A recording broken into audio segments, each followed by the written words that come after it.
என்னடா ஒரே புழுவாக இருக்குன்னு பார்க்குறீங்களா? நம்ம ஊர் பெண்களுக்கெல்லாம் ரொம்ப பிடிச்சது வந்து இதிலேருந்து தான் செய்கிறாங்க. வேற ஒன்றும் இல்லைங்க, பட்டுப்புடவை தான் நான் சொல்கிறேன்.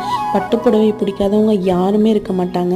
இருக்கிற ஒவ்வொரு புழுவுமே தன்னோட உயிரை கொடுத்து தான் அந்த பட்டுப்புடவைக்கு வந்து நூலாகுதுங்க. இது வந்து செரிகல்ச்சர்னு சொல்லுவாங்க. விவசாயம் சார்ந்து நல்ல ஒரு லாபகரமான தொழிலுங்க இது. இந்த தொழிலுக்குமே எந்த ஒரு ரசாயன உரமும் நம்ம யூஸ் பண்ணுறது இல்லைங்க. ஏன்னா அது யூஸ் பண்ணி அந்த செடியை கொடுத்தோம்னா இந்த புழுவெல்லாம் இறந்துருங்க. அதனால இது எல்லாமே பியூராக ஆர்கானிக் முறையில் தான் செய்வாங்க. இந்த புழுவெல்லாம் சாப்பிட்றது ஒரே ஒரு இலை தாங்க. மல்பெரி இலையை மட்டும்தான் சாப்பிடும், வேற எதுவுமே சாப்பிடாது. குட்டி முட்டையாக கொண்டு வருவாங்க. அது இவ்வளோ பெருசாக வளர்த்தி இது தனியாக ஒரு கூடு கட்டுங்க, அது குக்குன்னு சொல்லுவாங்க. அந்த கூடை எடுத்து தான் விற்பாங்க. அந்த கூட்டை ப்ராசஸ் பண்ணி தான் பட்டு நூல் தயாரிப்பாங்க. என்னதான் சொல்கிறதுக்கு ஈஸியாக இருந்தாலும் இந்த தொழிலையும் சில கஷ்டங்கள் இருக்குங்க. ஆள் பற்றாக்குறை இருக்குது. அண்ட் தொடர்ந்து வேலை செஞ்சுட்டே இருக்கிற மாதிரி தான் இருக்கும்.